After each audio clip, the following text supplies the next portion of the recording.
Earnings are periodic, fluctuating payments, which include payments like service charge, bonuses, and commission. In order to process earning amount payments to multiple employees at the same time within the same pay period, go to the quick menu bar. Select Payroll, Earnings, Get CSV Template. You will be provided with template options for each of your organization's pay frequencies. These templates contain information on employees set up to be paid through Cube. Download and enter amounts to be paid in the applicable cells. Save the template in its original CSV format to be uploaded back into Cube. To upload your saved earning files into Cube, go to Payroll, Earnings, Import Earnings. Select the pay frequency and pay period to be paid.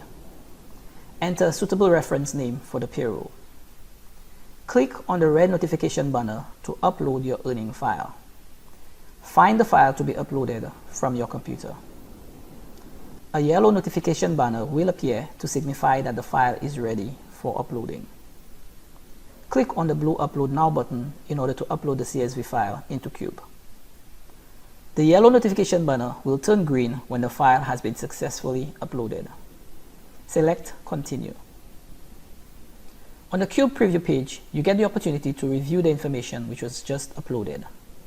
In this example, a total of $3,150 in commission is being paid to 7 employees. Tick Verify Data and select Continue when you are ready to proceed. You will then be given the final option to either approve the earning amounts being paid now or to proceed without approval. Please note that you are unable to edit earning amounts that have already been approved.